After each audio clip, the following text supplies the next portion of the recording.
Bem, pessoal, eu vou estar resolvendo essa questão 28 do vestibular 2015 da URCA, onde a mesma diz o seguinte: considera o produto A igual a 252 multiplicado por 450, o menor número natural não nulo K, no qual K vezes A é um quadrado perfeito. Então olha só, aqui no caso tudo que ele quer é o valor desse K, onde K terá que atender às seguintes condições. K é maior do que zero, K pertence aos números naturais, onde K pertence aos números naturais, onde K é o menor possível, tá? E quando fizermos a multiplicação de K por A, isso aqui vai resultar em um quadrado perfeito, certo? K terá que atender necessariamente a essas três condições. Primeiramente, se a gente observar esse produto, né, esse K vezes A, é necessariamente, o resultado dessa multiplicação é necessariamente um número natural, tá certo, pessoal? E isso não é difícil de perceber, já que o número A é igual a 252 multiplicado por 450, dois números naturais, né? Ou seja, é um produto de dois números naturais, o que resulta, o que faz com que obrigatoriamente esse A seja número natural, certo? E, consequentemente, nós passaremos até aqui outra multiplicação de dois números naturais, no caso o A e o K, que vai resultar novamente em um número natural. Então, pessoal, observando que esse K vezes A é um número natural, o que vem a ser quando é que a gente vai chamar um número natural de quadrado perfeito? Essa é a primeira pergunta que nós podemos estar, que qualquer um pode estar fazendo aí. O número natural ele vai ser um quadrado perfeito se somente se ele tiver uma raiz quadrada exata, tá? Em outras palavras, a gente pode apontar como quadrados perfeitos o número 1, porque a raiz quadrada de 1 é 1. O número 4, porque a raiz quadrada de 4 é o número natural 2, é um número exato, né? Ele tem raiz quadrada exata. O número 9, porque a raiz quadrada de 9 é o número 3, tá? O número 144, porque a raiz quadrada de 144 é o 12. Ou seja, esses números que eu indiquei aí são números com raízes quadradas exatas. Um exemplo de número que não é quadrado perfeito é o 32. A raiz quadrada de 32, tá? A raiz quadrada de 32 é 2 raiz de 2, certo?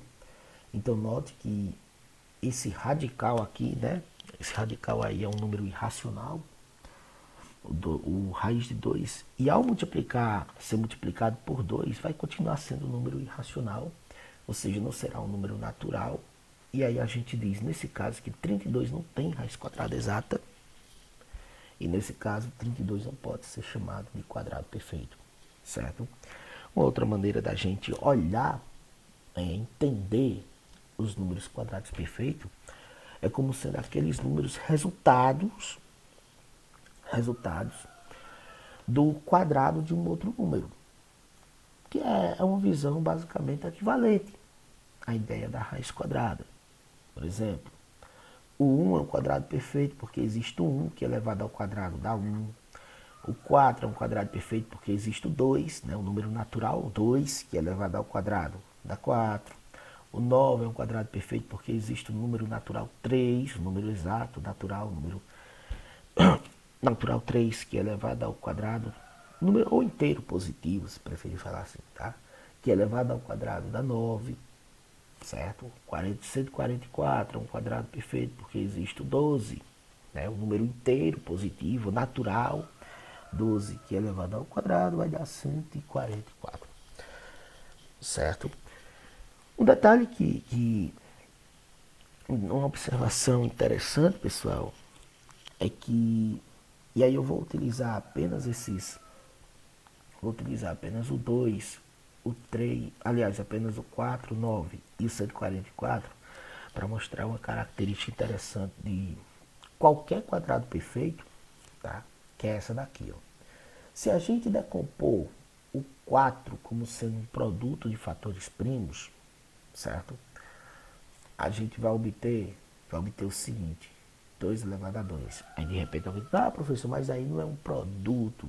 Essa ideia de decompor em produto de fatores primos vai incluir 3 elevado a zero, o 5 elevado a zero, que pelo fato de qualquer número diferente de zero elevado a zero resultar no 1, né, é 1 e é 1, tá certo?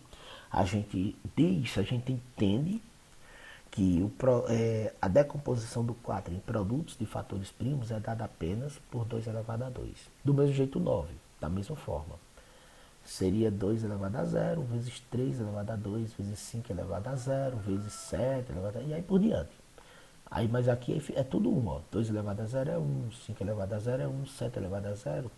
E aí a gente oculta, né? Deixa na multiplicação o 1 oculto, ficando apenas 3 elevado a 2, certo? E aí, o 144, a decomposição dele em um produto de fatores primos será dada por isso aqui, ó. Será dada por... Bora fazer a decomposição dele. Sim, é 12. Eu tomei 12, né? 12 ao quadrado. Que 12 claramente não é um número primo, né? Já que ele é divisível por 2, por 3. E no caso, um número para ser chamado de número primo, ele terá que ser divisível apenas por ele ou então pelo número 1. O detalhe é que o 2 é 3 vezes 2 ao quadrado, que está sendo elevado ao quadrado. Não é verdade? Esse 144. Ele é 12 ao quadrado, mas a gente pode entender o 12 como sendo 3 vezes 2 ao quadrado, que no caso agora são dois números primos, ó, o 3 e o 2. Sendo que o 2 está sendo elevado ao quadrado, e sendo que tanto o 3 como o 2 ao quadrado está sendo também elevado ao quadrado. Certo? E nesse caso, dá para a gente distribuir esse expoente fora do parêntese, né? Fazendo a multiplicação dele por cada expoente dentro do parêntese. Lembrando, pessoal, que esse tipo de distribuição é unicamente pelo fato dos dois números dentro do parêntese estarem sendo multiplicados. Então, nós teremos 3 elevado a 2 vezes 1, o expoente do 3, ficando então 3 elevado a 2. E 2, né? 2 elevado a 2 vezes 2, ficando então 2 elevado a 4. E aí a gente observa que a decomposição do 144 em produto de fatores primos, ela fica exatamente 2 elevado a 4 e 3 elevado a 2.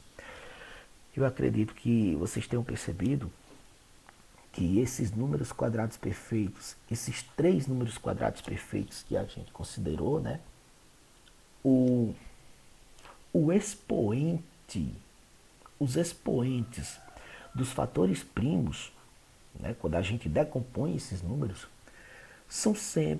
foram, né? De todos eles foram números pares, tá? E aí, pessoal, a gente pode observar o seguinte detalhe. Em qualquer número quadrado perfeito, somente, tá? Somente em números quadrados perfeitos vai ocorrer isso. Todos os expoentes, certo? Dos fatores primos da decomposição desses números quadrados perfeitos, sempre serão números pares, certo? E isso só vai acontecer se o número for quadrado perfeito. Em outras palavras, se acontecer ao decompor um número em produtos de fatores primos, a gente observar que tem algum fator primo que não está elevada a algum número par, a gente pode ter certeza que esse número não é quadrado perfeito, certo? Nesse caso, o que nós queremos é que esse K vezes A seja um quadrado perfeito. O que obriga a todos os expoentes da decomposição desse número formado por K vezes A sejam todos esses expoentes dessa decomposição, né, os expoentes dos fatores primos da decomposição desse número, isso obriga a todos esses expoentes serem números pares, certo? Logicamente, então, como decidir essa questão de ser ou não quadrado perfeito depende da decomposição, é interessante para a gente visualizar melhor uma possível resposta para esse valor de K, é interessante que a gente tenha esse K vezes A também decomposto em produtos de fatores primos, não é verdade? Então eu vou começar escrevendo K vezes A da seguinte forma.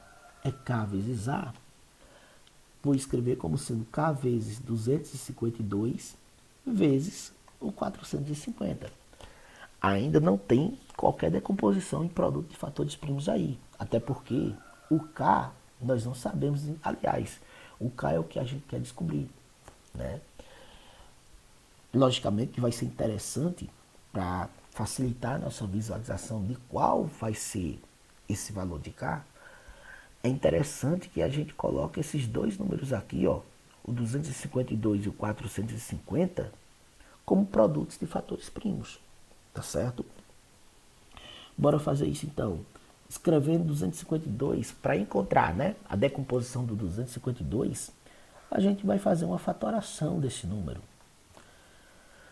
252 dividido por 2 vai dar 126, que dividido por 2 dá 63, que dividido por 3 dá 21, que por 3 dá 7, que só divide por ele mesmo. Olha só, pessoal, 252, decomposto em produto de fatores primos, ele terá 2 ao quadrado, 3 elevado ao quadrado e 7. Então a gente já pode observar que esse número K vezes A pode ser decomposto como sendo 2 elevado K vezes, né? K vezes 2 elevado a 2 vezes 3 ao quadrado vezes 7. Multiplicado por 450. Decompondo também o 450, né? Tá aqui, K vezes, né? K vezes 2 ao quadrado, vezes 3 ao quadrado, vezes 7, vezes 450. Decompondo também o 450. Bora fazer a fatoração dele. Eu vou fazer logo uma divisão por 10. Aí de repente eu disse, não, professor, mas 10 não é número primo. Realmente não é. Só que facilmente a gente observa que 10 é a multiplicação dos dois números primos, né? No caso, 2 e 5. Então, quando a gente fizer 450 por 10, vamos obter 45, né? Essa multiplicação por 10 foi feita para a gente adiantar o cálculo, certo? Que dá para dividir por 5, que vai dar 9, não é isso? Que dá para dividir por 3, que vai dar 3, que dividido por 3 dá 1. O que nós temos agora é que nessa decomposição do 450, nós teremos o número 2, o 3 elevado ao quadrado, né? 3 vezes 3, e o 5 também elevado ao quadrado. Então nós podemos observar que esse número aqui, né, será dado por K vezes 2 ao quadrado, 3 ao quadrado, vezes 7, multiplicado por 2, multiplicado por 3 ao quadrado, multiplicado por 5 ao quadrado. Dá para a gente fazer a multiplicação daqueles números que têm a mesma base, né? Aqui a gente observa 2 ao quadrado, que dá para multiplicar pelo 2. E lembrando que a multiplicação ou produto de potências de mesma base, né? Esse 2 aqui tem expoente 1 do mesmo jeito do 7, né? Potências de mesma base vai ser feita simplesmente repetindo a base e somando os expoentes, não é verdade? Então nós teremos K vezes 2 elevado a 2 mais 1 que dá 3. Multiplicado por 3, né? Novamente, 3 ao quadrado multiplicado pelo 3 ao quadrado. Ou seja, 3 elevado a 2 mais 2, né? Que vai dar 4. Multiplicado por 5 ao quadrado multiplicado por 7 elevado a 1. Então, pessoal, notem que o nosso problema está justamente... nosso problema aqui está justamente no 2 elevado ao cubo e no 7 elevado a 1, certo? Para que esse número inteiro aqui seja de fato um número quadrado perfeito, que a gente pode observar, é que ao haver a multiplicação por esse k, esse 2 aqui, né, ele terá que ficar elevado ao número par, e também o 7 terá que ficar elevado a um número par, certo? E como k é o menor número possível, né? É o menor possível, logicamente que não faz sentido algum a gente querer mexer, né? Aumentar o expoente do 3 e do 5. Então, 3 e 5 a gente tem certeza que não vão aparecer na decomposição do número k, certo? Mas obrigatoriamente terá que aparecer o fator primo 2 e o fator primo 7. O fator primo 2 e o fator primo 7 terão que aparecer para que, ao fazer essa multiplicação por k, né, nós obtenhamos uma mudança com relação ao expoente do 2 e do 7. E aí a pergunta é, quantas vezes esse fator primo 2 vai aparecer e quantas vezes esse fator primo 7 irá aparecer? A resposta é que eles só deverão aparecer o necessário, né? O necessário, já que a gente está falando de um número mínimo, não é isso? Então, a pergunta é, qual é a menor quantidade de 2 necessária para que esse cara aqui se torne esse número, essa base 2, né? Esse fator primo 2 esteja elevado a um número par? Bem, se é 2 ao cubo, né? Se é 2 ao cubo, basta que ele seja multiplicado por um 2. Não é verdade? Porque aí nós teremos 2 elevado a 4, certo? Então aqui o que nós temos é que o que é suficiente, necessário e suficiente, é que esse k, né, tenha o fator primo 2 elevado a 1. Tem o fator 2 elevado a 1. A mesma coisa a gente pode observar com relação ao 7.